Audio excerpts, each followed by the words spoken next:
Good evening and welcome to the Murfreesboro City School Board meeting.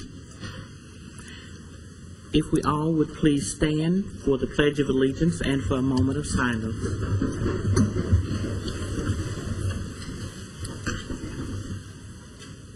Allegiance to the flag of the United States of America and to the republic for which it stands, one nation under God, indivisible, with liberty and justice for all.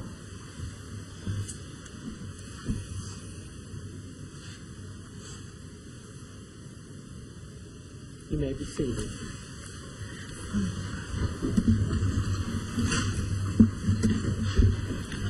Good evening again and happy Thanksgiving to all. We'll now ask for a motion for the approval of the agenda. So moved. Second. Been a motion and a second. Are there any questions? All in favor, sign of aye. Aye. Opposed, the like sign. Dr. Gilbert, Communications. Yes. We'd like to congratulate several of our teachers who have received BEP mini grants, and this is in partnership, of course, with the Nissan Corporation. The recipients are Felicia Jackson from Cason Lane, Debbie Hickerson from Cason Lane, Stacy Burt from Discovery School, Darlene Thomas from Siegel, Mickey Haston from Pittard, Richard Alexander from Mitchell Nelson Primary, and Sherry Arnett from Northfield. We would also like to congratulate Christy Mall 6th grade students, Devin Schaefer, Mason Bray, and Xavier Phillips, who won $75 for their entry in the Tennessee E-Tales competition with the Heroes theme. And these students are, of course, from Discovery School, where Christy teaches.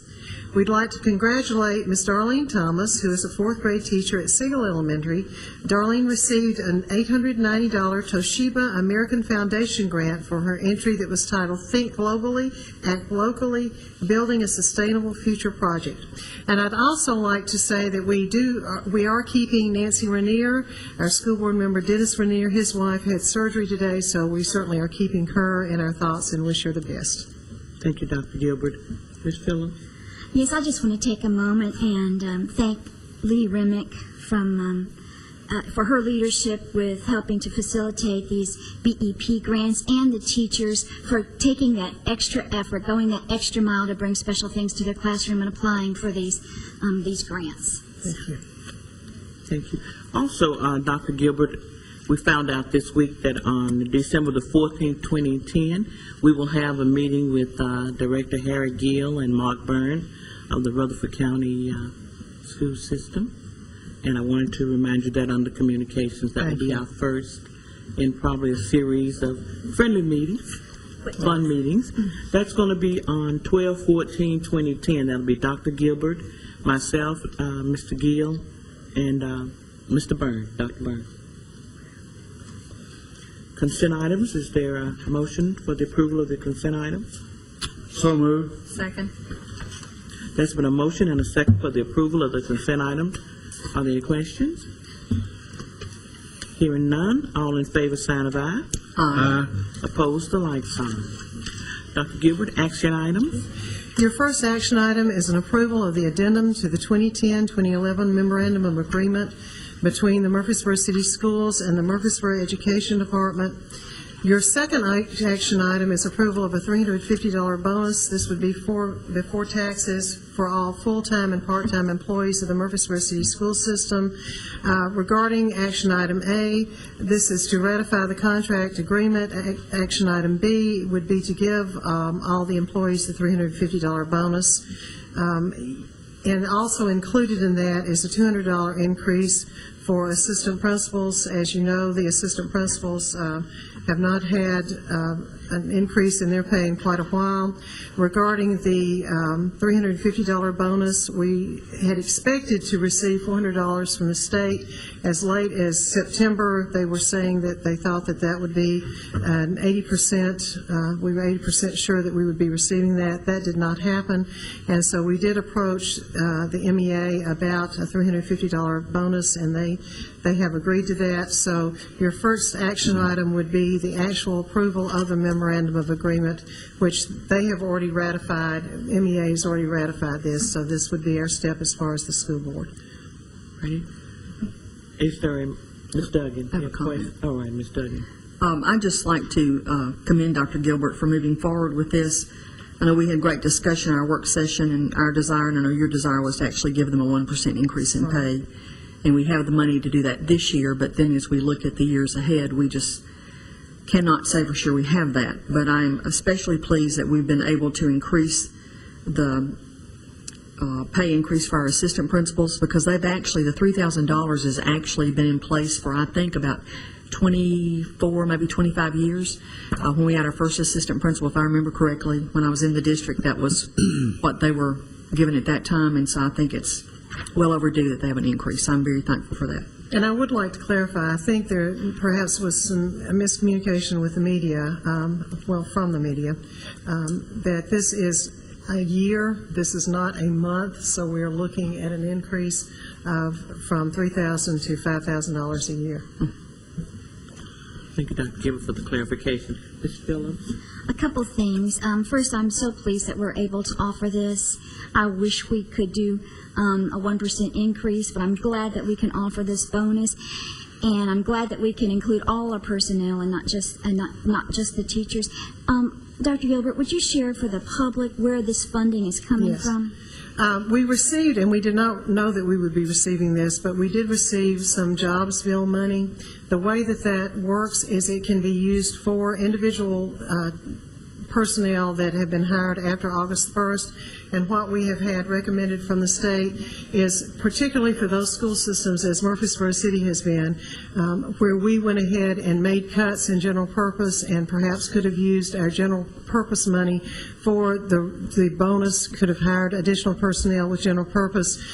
We were not able to do that. And so what now we can do is go back and really take the general purpose money, the folks we went ahead and hired after August the 1st, and use this money to fund those positions, which would then free us up with this to be used.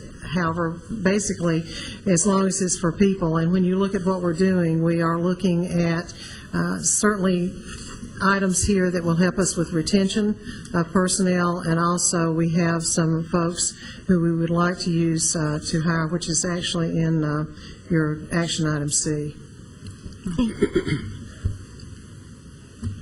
Are there any other questions, board members, about A or B?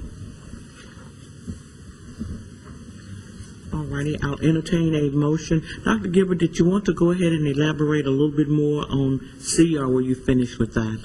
Well, we can take that separately if you would Okay. like, or I can certainly explain that now. It depends on how you want to. We'll come back If the to that board would then. like to take it all at one, we can do that, or if we want to take separately, I'm fine.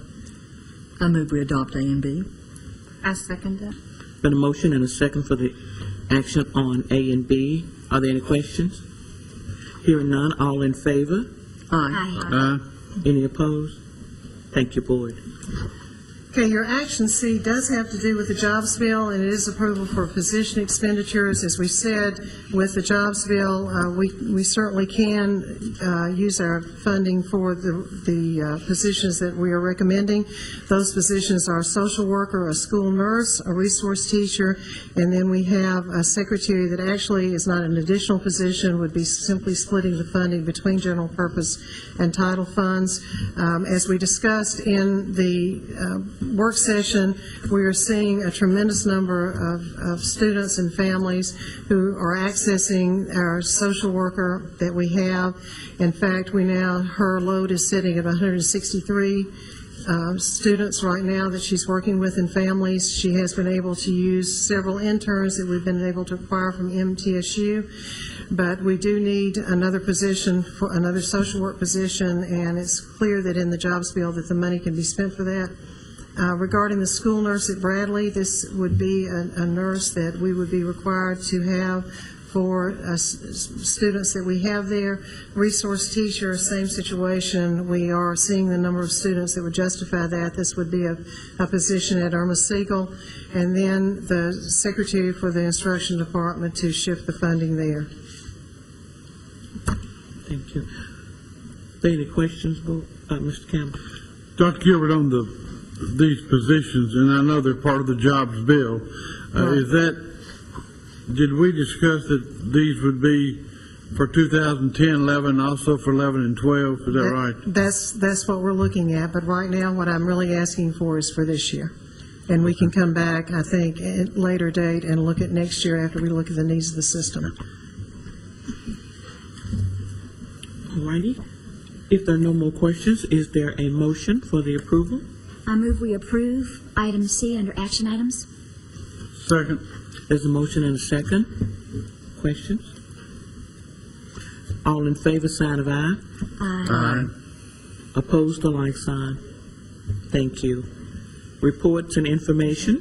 Under reports and information, you do have a personnel update. And then your item B there has to do with the debt service fund. This is something that we have been asked to include, and I'm going to let Mr. Anderson explain that. On the debt service fund, which is behind tab 5, this is a paper move just to let the board know how much the debt service is. It's now a requirement of the state of Tennessee that we show that in a city school system where they have different debt services. They want the schools to show how much is being paid for school funds. There's no money coming in or out of your budget. It's just a paper move, just so you know how much is there.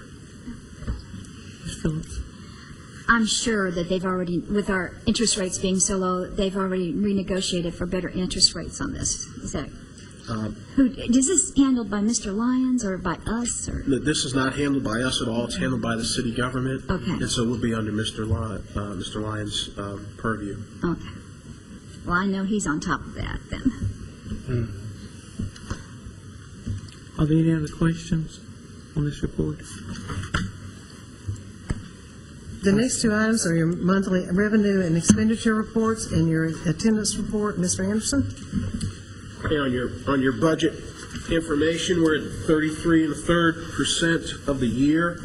Last year, at this time, we were $4,174,000 in the red. This year, we're $3,672,000.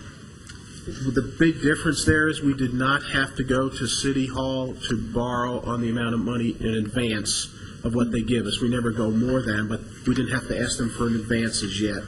Sales tax collections are slightly ahead of last year. This year, about $30,000. I spoke with City Hall today, and they said they're up around 4%, which is really good. Ours as of this month, was up 2.5% on sales tax, so that was good information.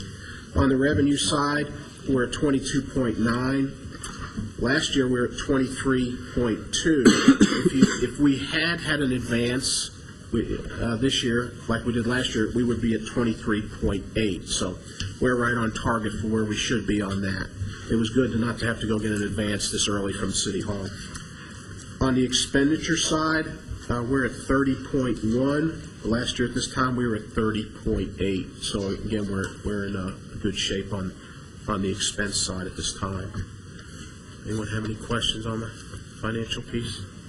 Dr. Anderson. Just a comment, and this year, that's really good news. I think we're very well positioned right now. Your predictions are holding true, and our expenditures, we're in good shape in a tough year. So, you know, you all have done a really good job heading us in the right direction. So, you know, this is a relief to be this far in the year and be where we are. Thank you. Appreciate that. Any other questions on the finance? Okay, behind tab 7 is the enrollment information. We are at 6892 total enrollment, and our budget was based on 6890, so we're back up over that number again. Our PTR ratios are 18.50 for K through 3, which is, as you know, an excellent number. And our 4 through 6 ratio is 19.80. Our total is 18.96. We are 7 students up over last month, and our attendance is still holding good. Last year we were at 95%. This year at 96.2 in attendance. So that's a good number. Overall, being up 7 this month, and special ed is up to 144, not counting our John Pittard for behavioral classes. So we have 144 total there, and as you can see in the report, the 66 of those students are at pre-K. So it's another good report on the attendance numbers and enrollment numbers for this month. Any questions on that one? Thank you. Board, other business? Well, I will entertain unless Ms. Ridley or Dr. Gilbert or someone else. Okay. I mean, we adjourn. Is there a second? Second. We're officially adjourned. That's the shortest meeting we've ever had.